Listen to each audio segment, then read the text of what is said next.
তৃতীয় বিশ্বযুদ্ধ এই শব্দটি যেন ঠোঁটে আসার সঙ্গে সঙ্গে কেঁপে ওঠে পৃথিবীর মানচিত্র।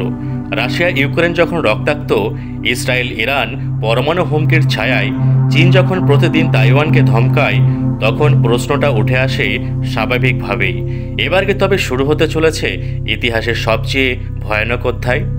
এমন এক পরিস্থিতিতে দাঁড়িয়ে আমরা যদি আমাদের দেশের দিকে তাকাই, যদি ভারতের দিকে চোখ রাখি, তাহলে প্রশ্নটা আরও ভয়াবহভাবে সামনে আসে।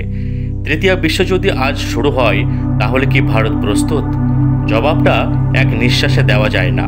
কারণ যুদ্ধ মানে শুধু ট্যাঙ্ক, কামান আর ফাইটার জেট নয়। যুদ্ধ মানে হলো সময়ের সঙ্গে পাল্লা দেওয়া। যুদ্ধ মানে চোখে চোখ রেখে দাঁড়ানো। যুদ্ধ মানে প্রযুক্তি, মানসিকতা এবং নেতৃত্বের পরীক্ষা। ভারত একদিকে বিশ্বের বৃহত্তম গণতন্ত্র, অন্যদিকে তিন দিক থেকে ঘেরা চীন, পাকিস্তান আর বিশাল সমুদ্র। ভারতের প্রতিটি সীমান্ত যেন যুদ্ধের সম্ভাব্য মঞ্চ। উত্তরে বরফ ঢাকা সিয়াচেন, যেখানে হাড় গলানো ঠান্ডাতেও পাহারা দেয় ভারতীয় সেনা।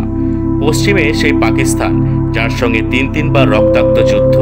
আর পূর্বে দাঁড়িয়ে আছে চীন, বিশ্বের এক মহাশক্তি, যার চোখে ভারত প্রতিদ্বন্দ্বী।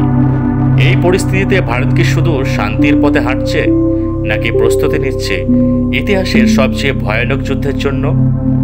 আজকের ভারত 1962 সালের মতো নয়।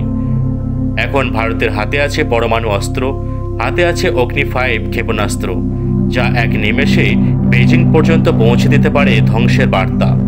আছে ব্রহ্মস, বিশ্বের দ্রুততম ক্রুজ মিসাইল, যা শত্রুর ঘাঁটিতে আগুন ধরিয়ে দিতে পারে চোখের পলকে। আর আছে সেই মনোবল, যা পরমাণু থেকেও শক্তিশালী। কিন্তু শুধু অস্ত্র থাকলে কি যুদ্ধ জয় করা যায়? যায় না। যুদ্ধ জিততে হলে চাই আকাশে, স্থলে আর সমুদ্রে একসঙ্গে আঘাত হানার ক্ষমতা। আর ঠিক সেখানে উঠে আসে তিনটি নাম: ভারতীয় সেনা, নৌবাহিনী আর বায়ুসেনা। ভারতীয় সেনা বিশ্বের দ্বিতীয় বৃহত্তম স্থলবাহিনী। এই বাহিনী কার্গিলের পর্বতে চড়তে জানে, লাদাখের হিমে বাঁচতে জানে, আর যুদ্ধ হলে মরতে জানে।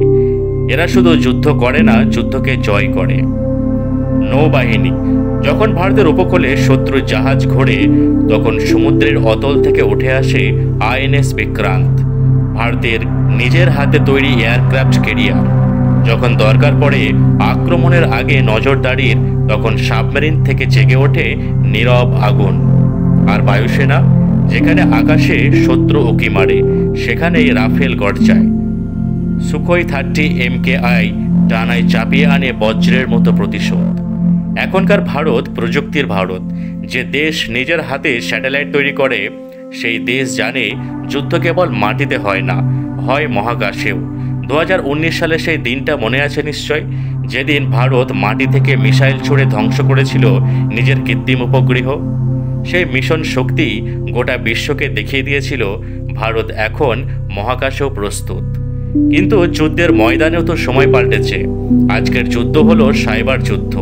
একটা কোড, একটা ক্লিকে নামানো যায় বিদ্যুৎ ব্যবস্থা, অচল করে দেওয়া যায় যোগাযোগ ব্যবস্থা।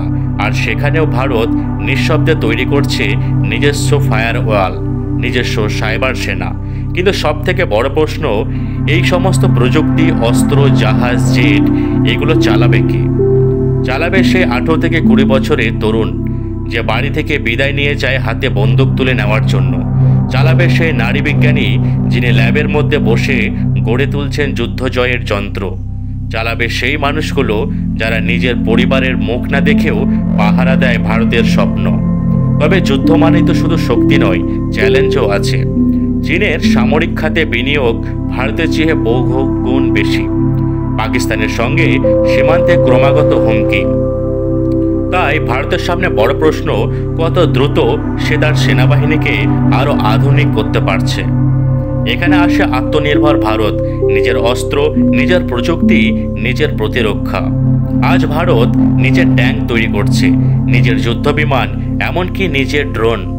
আজ ভারতের প্রতিটি যুদ্ধ প্রস্তুতির পেছনে কাজ করছে লক্ষ লক্ষ মস্তিষ্ক। আন্তর্জাতিক মহড়া চলছে। যুক্তরাষ্ট্র, ফ্রান্স, রাশিয়ার সঙ্গে যৌথ প্রশিক্ষণ। কার্গিল যুদ্ধের পর থেকে সেনাবাহিনীর অভিজ্ঞতা বেড়েছে প্রস্তুতি। তবে একটাই প্রশ্ন থেকে যায়, যুদ্ধ যদি কাল সকালে শুরু হয়, আমরা কি তৈরি? উত্তরটা সরল নয়, কিন্তু এটুকু নিশ্চিত করে বলা যায়, ভারত নিজের সক্ষমতা জানে। ভারত জানে কোথায় কি ঘাটতি আছে, আর সবচেয়ে বড় কথা, ভারত জানে কিভাবে নিজেকে প্রস্তুত করতে হয়। তাই যদি তৃতীয় বিশ্বযুদ্ধ এসে পড়ে, এই ভারত হয়তো সেই যুদ্ধ ঠেকাতে চাইবে, কিন্তু যদি ঠেকানো না চায়, তবে এই ভারত বুক চিতিয়ে বলবে, আমরা তৈরি, আমরা তৈরি। তো বন্ধুরা, ভিডিওটি যদি আপনাদের ভালো লেগে থাকে, তাহলে অবশ্যই একটি লাইক, শেয়ার, কমেন্ট করবেন ও নতুন হলে চ্যানেলটিকে সাবস্ক্রাইব করে রাখবেন। প্রথম থেকে শেষ পর্যন্ত ভিডিওটি দেখার জন্য অসংখ্য ধন্যবাদ। সকলে ভালো থাকবেন, সুস্থ থাকবেন। দেখা হচ্ছে নতুন কোনো ভিডিও নিয়ে।